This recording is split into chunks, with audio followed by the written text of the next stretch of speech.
Welcome to Season 3 of the Knack for Business podcast, over 350 episodes strong. We're here to ignite your entrepreneurial spirit with fresh insights, networking gems, and creative strategies that elevate your game. From an audience perspective, why do you keep getting in your own way, even when you know what you should be doing to grow your business?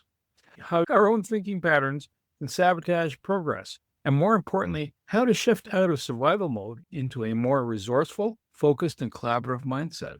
Have you ever felt stuck, overwhelmed, or like you're circling the same problems? Listen to Mitch as he shares powerful tools from his mind-shifting method, stories from his own success journey, and steps you can take right now to help retrain your brain for success. Our guest today is Mitchell Weisburgh. Mitch is on a mission to grow a community of people who lead happy, productive lives by becoming more resilient, resourceful, and collaborative, especially when facing challenges. With a rich history of leadership, Mitch began by founding Personal Computer Learning Centers of America, growing it to over 130 employees. Later, he co-founded Academic Business Advisors, supporting organizations that aim to reach and uplift more students in the U.S. schools. Mitch also has launched a nonprofit education ventures such as Games for Ed and EdChat Interactive. Since 2018, he's been writing, speaking, and teaching about mind-shifting techniques to reframe the thoughts that hold us back and sense-making, helping people interpret and navigate change. His book, MindShifting, was released in December 2024, and now he leads the MindShifting community for educators, along with his newsletter, MindShifting Educators, designed to spark new ways of thinking and learning. Mitch, it's been a while. Welcome back to having a chat with myself and Wade. Do you have a favorite quote or saying, sir? I thought about that, and I'm going to go with saying, what shuts off what you can learn? The path to happiness and success starts with curiosity. There's a cat in that story, I can tell you. What swung that into focus of, well, you know what? This is an answer. And this started around 2017, 2018. At the time, I was advising education publishers on technology and how to reach more students, how to help them learn. I've been doing this for about 14 or 15 years. One of the things that was happening is in my brain, it's like you got into education to give kids a leg up on their lives. And in 15 years, things haven't really improved. Education was not doing a significantly better job preparing kids for adulthood. So you've got to come up with something that's actually going to make a difference. I received an email from a university in Niger in Africa, which is one of the poorest countries in the world, saying they wanted some U.S. education technology entrepreneurs to talk to their undergraduates about education technology in the U.S. And I'm like, I don't think that having a U.S. ed tech person talk to these undergraduates in a completely different country is going to really help them. Kids need to learn how to make sense of situations and how successful people make sense of situations so they can be successful. And so I wrote back and said, I can teach these kids how successful people make sense of situations, how they control their minds in order to be successful, how they're resourceful and resilient. We went back and forth, and what I agreed to do was 6 months, fly out to Niger and teach two-day workshops for their undergraduates. Then it dawns on me like, hey, Mitch, you don't know how to do this. The typical entrepreneur, like, you promise something because you know that it can be done, and then all of a sudden you get your first customer and you figure out how to do it. But I had 6 months. So I decided, let me read books on how people make different types of decisions. So I read books on psychology, neuroscience, cognitive science, on coaching, on organizational strategy, on military strategy, on economics. And you can really tell that all these different disciplines had a slice of how people think about different situations, but nobody really was putting it all together. And so what I tried to do is put together a 2-day workshop that curated what I found, the techniques that really seemed to resonate with me, that I thought would resonate with others. Took that 2-day workshop, flew to Niger, greet the first group of 65, 70 kids, start teaching them. And at the end of the 2 days, and the kids stood up and cheered. And that's when it dawned on me, all this stuff about ed tech and getting more technology in the classroom. That's just a tool. This is something that kids can really use because nobody tells them that just because you think that you can't do something doesn't mean you can't. Just because you think something is true, that's just a story going through your head. Just because you're upset at something doesn't mean you have to be upset. You can choose to have a different reaction. And when they started seeing those things, they became more powerful. That was in 2018. Now it's 2025. And I'm still in touch with 6 or 7 of those. Well, they're not kids anymore. They weren't kids then either. They're like 18 to 25. But I'm still in touch with 6, 7, 8 of those people. That's what got me in it. As a coach, when did you first clue in that one of the biggest sabotages to your success was actually you? What was your brain telling you wrong? My wife's been telling me I'm wrong ever since we got married. That was 40 years ago. To seriously answer your question, the first time that happened to me, I guess it was around 1985, 86. I attended a course in self-improvement, like a one-day session. The woman giving the course said, it's not the situation that determines your attitude. It's your attitude that determines your attitude. She used the example of being stuck in traffic. You could be stuck in traffic and thinking, I've got this meeting, I'm going to be late, and things are going to go wrong. Why does this always happen to me? Or sometimes you're stuck in traffic and you're thinking, wow, I'm listening to a really good book, or I'm listening to music, or I'm having a good conversation. And it's the same traffic. I listened to her and, I was 27, 28 years old. So, it's like, well, okay, this is kind of interesting. But like 4 days later, I'm stuck in traffic. And I had a really big sales call. I was the president of the company. The salesperson had brought in their largest contact. This was going to be the meeting to close it. And I'm stuck in traffic and I'm going to be late. And all these things are going on in my head. And I'm like, well, you know something?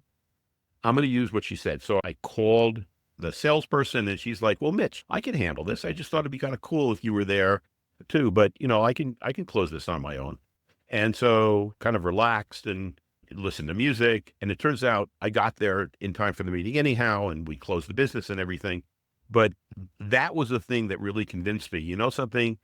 Our brain does things to sabotage our happiness and success.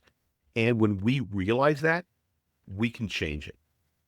I'm going to come back at you because you're a coach, right? You see this with your clients and the people that you advise. You see them turn around when they realize that they have power, right? One of the things I try to do is from Wizard of Oz, ignore the little man behind the curtain. Right. Yes. The interesting thing that is so brilliant to me that I learned about coaching is that it isn't that I'm telling them how it is. It's they're telling me how it is and they understand. It's two totally different things. It's not what I tell them at all. It's what they understand is happening. And to me, one of the things that hit me with that is this whole field of motivational interviewing. So in motivational interviewing, the premise is that people have the ability to be resourceful to get themselves out of holes. Our job in talking to them is to prod them with questions so that they understand what are the ambiguities, what are the things that conflict in their minds, and help them make their own choices. Because when we say something, it automatically triggers this reaction subconsciously that, oh my gosh, this person's attacking me. I have to say no, or I have to attack back. But when they say it to themselves, it really means a lot more. And it's a sign that they're willing to change. So what's survival brain when someone's in that headspace? There's really 2 parts to our brain. There's the parts that started evolving, 300-400 million years ago, that were first used by the very first animals capable of moving.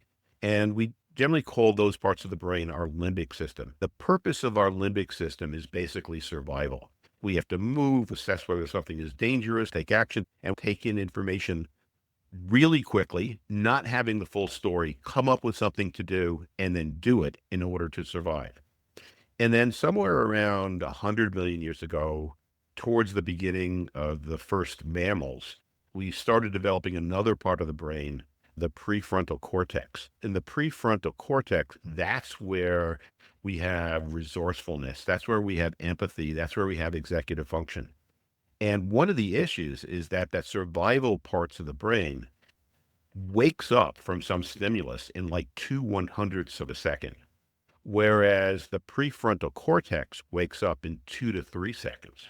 So our survival parts of the brain are often making decisions about what to do before our prefrontal cortex has even woken up. Once the limbic system, the survival brain, has decided on what to do, anything that challenges that is regarded as a threat because the animal has to be focused on survival. And so that those parts of the brain then start secreting cortisol and adrenaline, which focuses our whole organization on fight, flight, or freeze. And so then we lose access to our prefrontal cortex because those hormones actually limit the ability of our prefrontal cortex to act. And so when we're in survival mode, we're often reacting as if we're in danger. And we tend to have 5 different types of reactions in those circumstances. We hear about fight, flight, or freeze, right? We're going to run away. We're going to fight. We're going to do nothing and hope the problem runs away. And then 2 more, which is we rely on the things that we already know how to do without thinking. Those are habits or things that we're fluent in. And then the 5th thing is we're very social animals. So we look around and we copy what everybody else is doing without having to think about it. Those are the 5 things that the survival brain allows us to do. Whereas we think about the prefrontal cortex, that allows us to be empathetic. It allows us to be exploratory. It allows us to innovate with other people. It allows us to align what we're doing to what's really important to us. And allows us to do things being open to the fact that feedback's going to come in and we're going to have to adjust what we're doing based on unfolding circumstances. So we can't do any of those things when we're in survival mode and we have those fear hormones that are just flooding our prefrontal cortex and stopping it from action. There's like 2 parts to this. And I get it. Like, if you're caught off guard, you'll automatically do what comes natural. It's almost like someone who speaks another language, right? Grew up in another country. When they're caught off guard, you'll hear their mother tongue coming out as opposed to what we're operating now. Do you find that training and like EMS, anybody that's in the armed forces, paramilitary, or even medical emergency inside a hospital, you all training exercises, does that help mitigate the survival brain and best choice, best path based on the urgency as opposed to, oh, I've got to give a presentation in 5 minutes. Panic, but not, it's not life and death. I think there's 2 different answers to the question. Does training help or what helps? In the military, they have this method of training yourself to be resourceful. It was developed by an Air Force pilot, John Boyd, and he called it OODA loops: observe, orient, decide, and act. There's actually 2 different loops in OODA loop. One loop is when you have time, you're thinking about a situation like, how would I react to that? Or you're in a situation and you're not sure what to do and you actually have time to think about it. And so in that slower version of the OODA loop, you're first observing what's going on. You're orienting, coming up with possible things you could do based on your experience, based on analysis, based on synthesis. So you're coming up with different things that you could possibly do. You're trying to predict what's likely to happen. So you've come up with a list of things that you could possibly do. That's the orient stage. In the decide stage, you're coming up with, what do you think I'll try? And then in the act stage, you're doing it, but it's a loop. So you're watching what you're doing. You're watching what you think the results are going to be. And then that's the observe. And then you orient again, and you keep on going through that loop. The slow OODA loop requires you to really think about, what could I be doing? What might happen? What might this person say, etc. When you're in the moment, you really don't have time to think. The purpose of that slow OODA loop is to give yourself new habits or fluencies so that when you get into the moment, you're doing that OODA loop really fast. You're observing, you're somewhat consciously or unconsciously coming up with the different things that you could possibly do, deciding on one of them, acting, seeing what the other person or the other side did. You're observing that, you're coming up with the next thing. And the better able you are to go through those loops fast and effectively, the more likely you are to prevail, whether you're in a competition, you're in a fight, you're in a challenge. The purpose of that loop is to use that slow loop to come up with things that you might be able to do, practice them, and then use the fast loop when you're in the moment so you don't have to really think about these things, but you have them already embedded. So that's one answer about the training, because the training is ideally not the training to, okay, here's a manual, here's what you do in this circumstances. The best training is, here's a situation, how do you think you're going to react? What do you think is going to happen? What do you think the other side's going to do? What's going to be the results? Now, how are you going to react to that? And to get you thinking in terms of simulations and enactments of real problems. How do you improve from being in survival mode is just in general, getting out of survival mode. There's basically 4 different things that we can do. The first thing is to be aware that we're in survival mode. Very often that means being aware that you're sure of something, or that it's a binary situation. There's one clearly good choice, there's one clearly bad choice, and you've got to choose one of those two. When you're upset or angry or anxious, those are all signs that you're in survival mode. And that self-awareness, sometimes that's just enough. Like you're in a situation, you say, oh, geez, I'm in survival mode. What else could I do? Sometimes you can just come out of it like that. Sometimes positive self-talk or affirmations or questions to yourself can get you out of it. What are other things I could do? Or, gee, I'm aware I'm in survival mode. If I couldn't do the thing that I wanted to do, what else could I do? Or if the worst thing happened, do I think that I could survive it? Yeah, I could survive it. Okay. Questions like that can sometimes help you get out of survival mode. And third is some type of distraction, where it could be meditation, it could be mindfulness, it could be going for a walk, it could be listening to music, but something that gets your mind off of focusing on the particular problem that's causing you this anxiety or causing you to be in survival mode, so that the hormones go down, so that you do get access to your prefrontal cortex. So those are the 3 things that you can do by yourself. But there are times for all of us that we can't do that for ourselves. There was a time I was so angry at somebody, and they were clearly wrong. I was obviously right, but I couldn't. I did the meditation, I did the positive affirmations, I did the self-awareness, and it moved me down a little bit, but not enough. I called my son, who's an adult, like, Herbie, I am just so angry about this that just happened, and I can't get access to my resourcefulness. And he's like, Daddy, you wrote the book. What do you mean you can't do it? And I'm like, I can't do it myself. He says, okay, I'll tell you what, I'm going to use the book and I'll walk you through something. And he walked me through 1 or 2 things from the book. Just having another person do that, a coach, a friend, a spouse, if the spouse isn't the one who caused you to go into it in the first place, right? But having another person walk you through some of the techniques to be able to disentangle yourself is really the 4th way that I know of getting out of survival mode. So there's 2 times in our life cycle that hormones, not necessarily the only 2 times, but depending which, I'm going to leave one part of that story alone. I'm going to focus on men.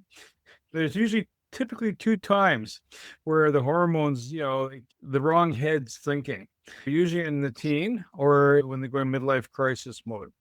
How do you circumvent the, if your gut's super hungry, you're super hungry, right? Or lack of sleep, you become a bear. How do you get that, aside from recognizing it, how do you resolve that so it doesn't cloud your choices? Well, being aware of it is the first step.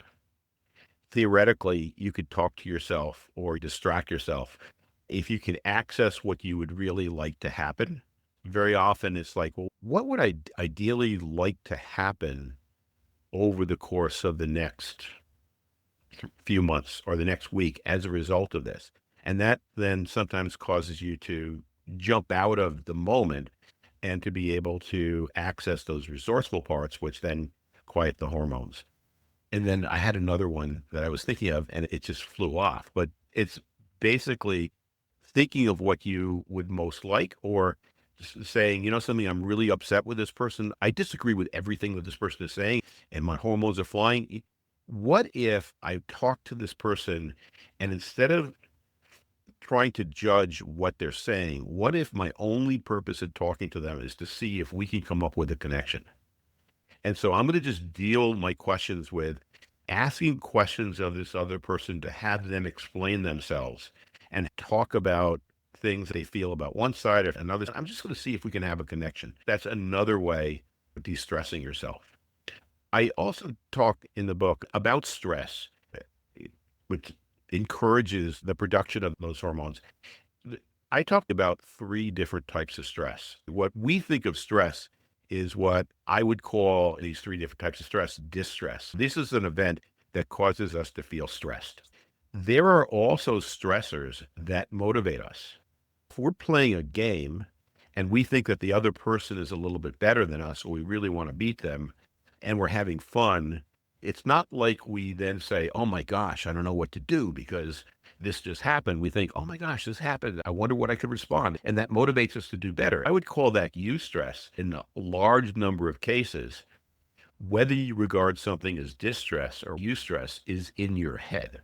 And you can control that. When you feel really stressed out, you can ask yourself, how do I convert this into something motivating rather than debilitating? The third type of stress that I talk about is chronic stress. In chronic stress, your brain isn't capable of getting out of it. And you probably need somebody trained to help you navigate the situation. And it's not like chronic stress is something that's that rare, because the studies are showing that 30 or to 40% of the population at any one time is undergoing chronic stress and really needs that help.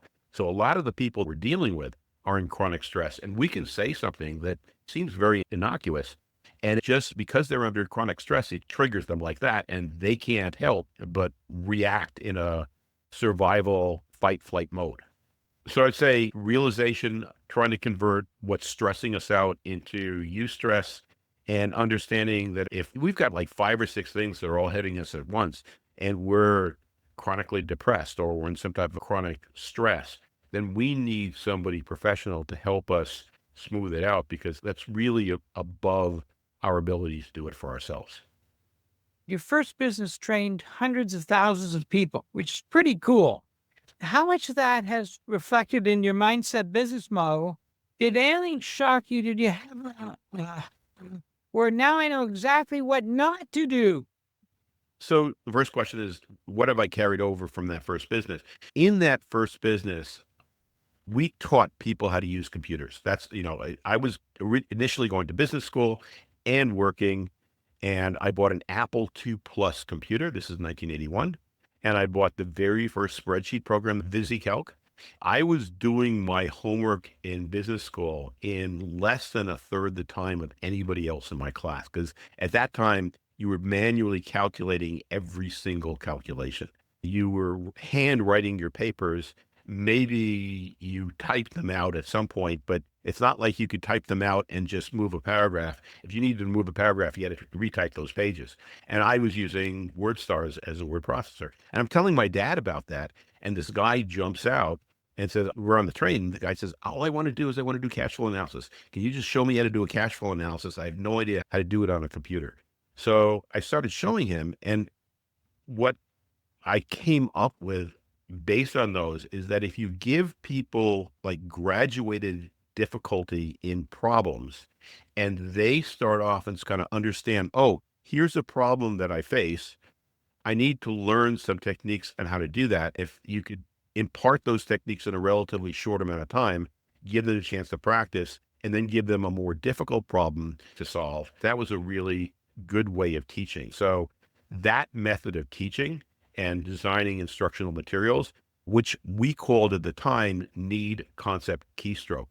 First, people understand the need to learn something, then show them the concepts. And then what we were doing was keystrokes, but it's the actions. Once they understand the need and the concepts, show them exactly what to do, and then give them time to practice so you can move on. That's what's really carried into MindShifting, because that whole instructional design element is baked into the book, the classes, and the online course. It's really funny when you say, did it ever dawn on me about something that was really stupid? One of the very first things I had to do is I trained computer operators how to enter accounting information into a computer. At that time, there was no error checking in the computer. It popped into my head that the best way to learn was to make a mistake and learn from your mistake. And so this poor woman, she's entering a day's worth of invoices. And I notice on the very first invoice, she's making a mistake, which is going to reject the information on that invoice. I decided I'm just going to let her make the mistake. For 6 hours, she made that mistake over and over again. The next day, the errors came out and everything she had worked out for the entire day rejected. And I'm like, I thought it was important for you to learn from your mistakes. And my boss just absolutely chewed me out. It's one thing to let a person learn from their mistake for a minute. It's another thing to make person work for 6 hours and make the exact same mistake for 6 hours. I've got the president of her company yelling at me that we wasted their time. Now I have to have a programmer recode all this stuff that she did because you were so stupid to let her make the mistake for 6 hours. You're lucky I'm not firing you on the spot. I learned that you can let people make mistakes, but don't make it so bad a mistake that it's going to take a day or two to recover from it. Sounds like a two-for. Right. I feel for the person too, and for both of you, but I get the idea. You do learn through that concept. Mind shifting in the team space. How do you make that happen? It's one thing to meditate, breathe, smile, stop reacting. Why am I reacting? Park it and then action it. May not like the circumstance, but action it in a calm manner, right? Mm-hmm. Have a rational thought. How do you make that a cultural fit for the people around you? When you're working with other people, to a certain extent, you're trying to come up and jointly have everybody engaged and motivated to work on the same things. In order for that to take place, there's materials in each of the 3 courses, but I'm going to talk about the middle one first, which is the resilience course. That's involved to a certain extent with what I call sense making, which is to understand that our natural tendency when faced with a situation is to assume that there's one right answer, that we're going to come up where we already have the one right answer, that if anybody else has anything different, that they're wrong. And when we do it, it's going to work. And then we can move on to the next problem. And none of those things are true in most circumstances. So to be able to go into circumstances as a team and understand, yes, there are certain things where the solution is pretty obvious. If I'm thirsty and I have this cup here, simple solution to just take a sip of water. Those are the simple situations. And that's how, by default, our brains think about solving problems. But then to understand also that there are complicated situations. And in a complicated situation, we may not have all the answers. We may not have all the information we need. We may need to do some analysis on the information after we gather it. We may need some expertise in order to advise us. We may need some expertise in order to execute whatever we come up with. And in most cases where the situation is complicated, there's going to be more than one possible answer that could work. And there may be some trade-offs that are involved, but it's much more important to have everybody on board with a solution than for the absolute best solution, because we'll never really find the absolute best solution.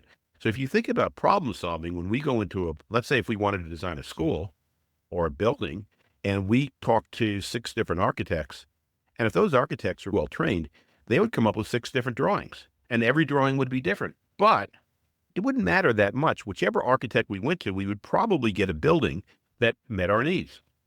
What we do is we couldn't say to the electrician who is vested in one idea, okay, you can follow this architect, and the plumber, you can follow this architect, and the carpenter, you can follow this architect. We all have to be aligned to be able to recognize that in a complicated solution, nobody needs to fight for their solution because their solution is probably fine, but we have to make a decision and put our efforts into execution rather than defining the solution. That changes the whole dynamic of group decision-making. Then there's a third type of problem where nobody really knows the answer because it's new. And I think COVID was the perfect example of that. Nobody knew how it was going to be transmitted to people. Nobody knew how many people were going to be dying from it.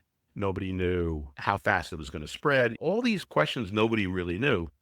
And yet we treated it as if an expert had the one right answer. Whatever is going to eventually work can't be predicted in advance.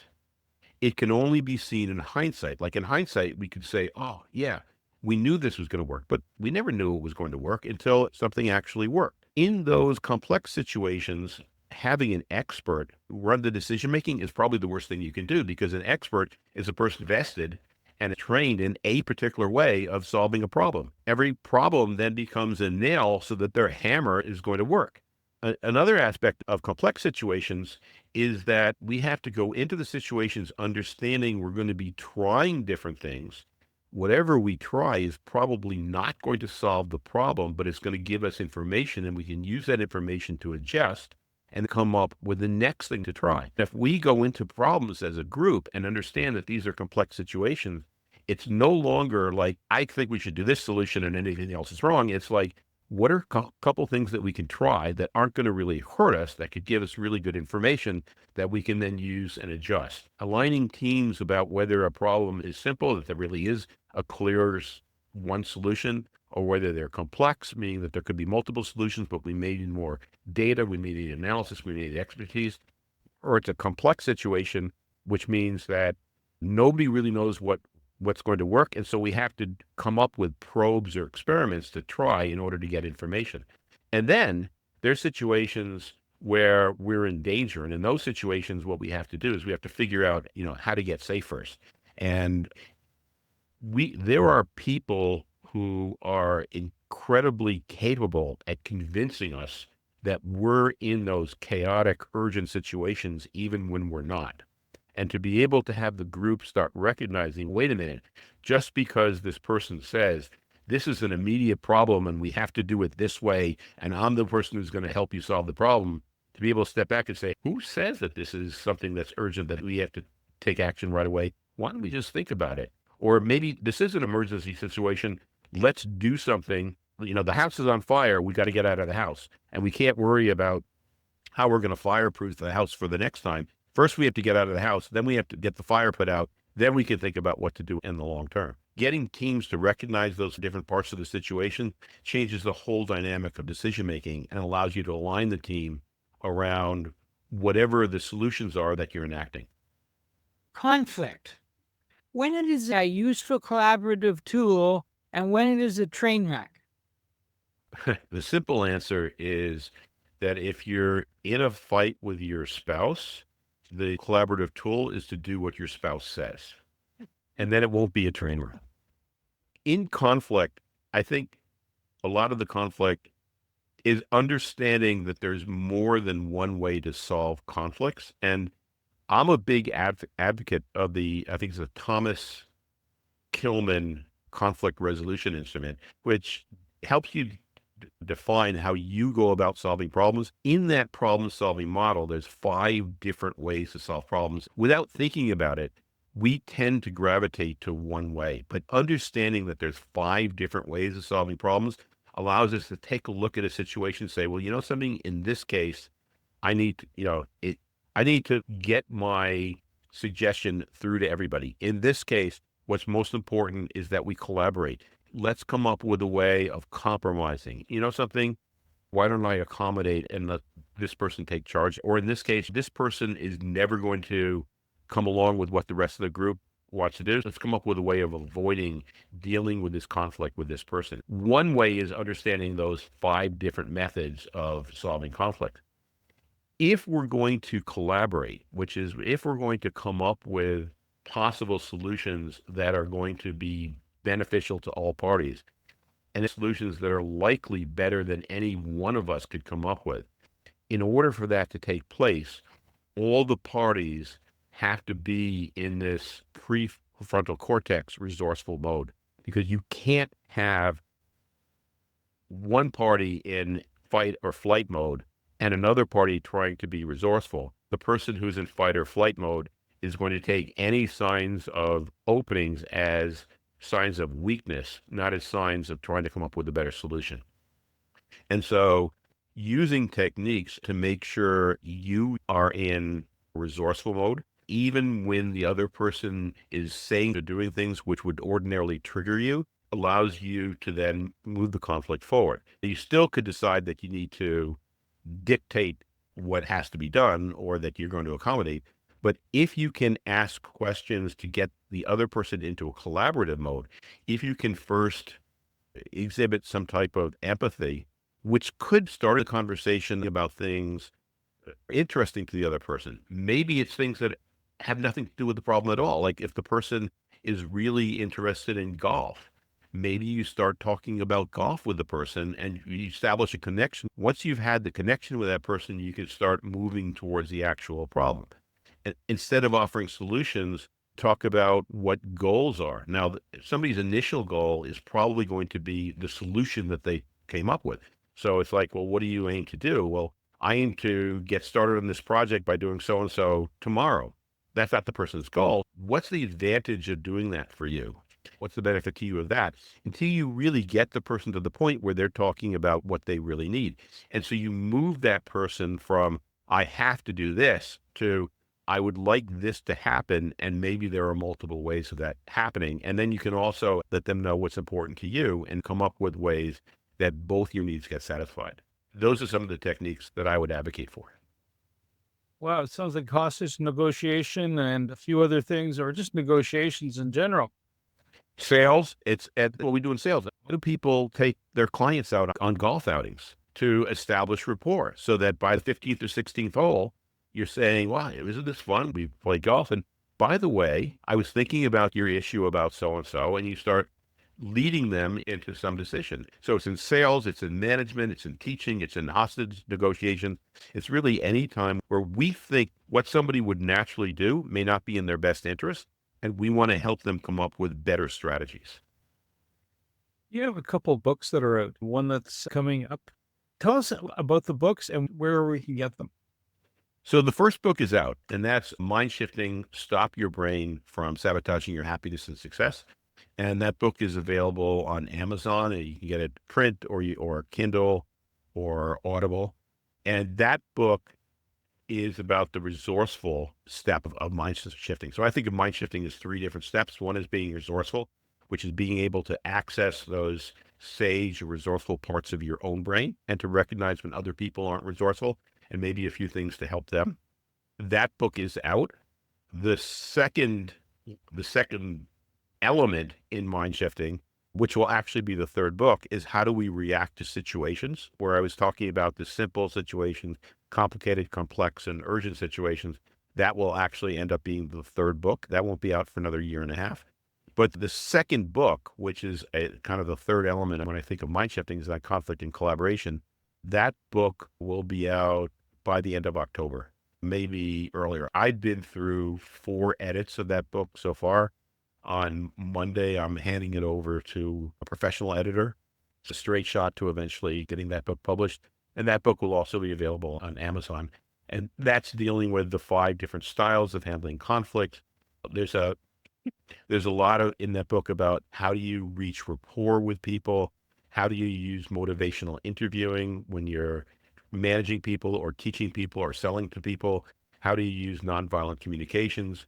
How do you judge whether a person is feeling, I guess, good, or whether they're feeling anxious, and things that you can do to help them move from anxiety or fear into wellness frame of mind so that they can move forward. And again, that's managing, selling, teaching, basically anytime you're trying to influence another person. I got a great question to wrap up. Your perfect prospect, how does he know he needs you? And how does he get a hold of you if he does need you? So I would say that if a person has any desire to improve their own resourcefulness and resilience, the book, Mind Shifting, Stop Your Brain from Sabotaging Your Happiness and Success, it's like $20. So if anybody is listening to this podcast, is it worth $20 to find out if this book is going to help? Read it for 15 minutes. And if after 15 minutes you don't feel it's going to be helpful, then big deal. You just wasted $20. It's not the worst thing in the world. So I would say you don't need to really say, oh, things are really miserable. It's just like, hey, if you want to try something, there's 50 different techniques in the book that allow you to either quiet your limbic brain or tap into the powers of your resourceful brain And some of those are going to resonate with you. And then the second book will be out in October. The blog is at mindshiftingwithmitch.blog, but I also have a website, mindshiftingwithmitch.com. And so if you go to mindshiftingwithmitch.com, and there's a link from the blog to the .com one also, but from mindshiftingwithmitch.com, you'll find out about resourcefulness, resilience, and collaboration. You'll find out about live courses which are taking place. You'll find out a little bit about the online AI-based course, which will be coming out in October. And there'll be links to sign up for the newsletter, which hopefully every week there's one or two tips on either events that happened and how our leaders demonstrated the precepts of mind shifting, or how they missed an opportunity to be resourceful and resilient, but how you could learn from that and be more resourceful and resilient yourself. Wow. Mitchell Weisburgh, thank you. I appreciate you coming in today and sharing us. There's a lot of story here and a lot of ways to approach things that give you better outcomes. My co-host Wayne Pratt and you, the Knack for Business listeners. Appreciate your time. Mitch has built a $10 million training company to launching education initiatives that impact thousands. You can hear most of the story that's already happened. And it's all about empowering your mind and shifting the gears. Reach out to Mitch, because that could make a major change, either with your business or with your significant other, or with your offspring too, or other people's offspring, if you're a teacher. To reach the podcast hosts, email them at info@creativeinsight.com or by the website creativeinsight.com, spelled KREATINSIHT.com.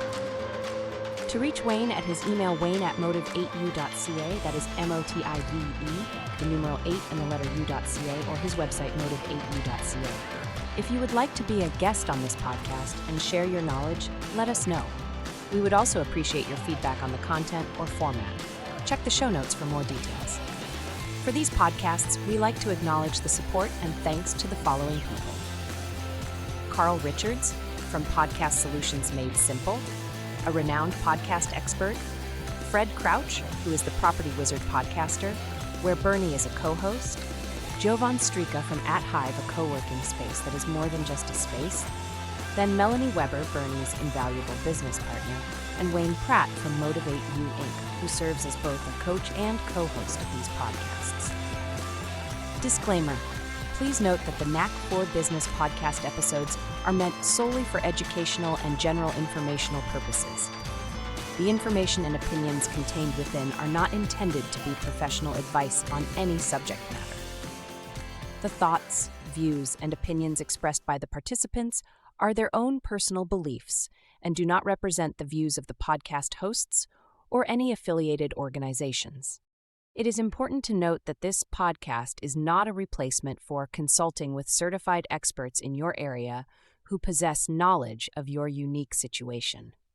The hosts of the podcast, along with any participants or affiliated groups, do not take responsibility for any actions taken or not taken based on the information presented in this episode. It is highly recommended that individuals seek guidance from their own personal advisors in fields such as accounting, law, or other pertinent areas prior to undertaking any actions or making decisions that may impact their financial, legal, or other aspects of life.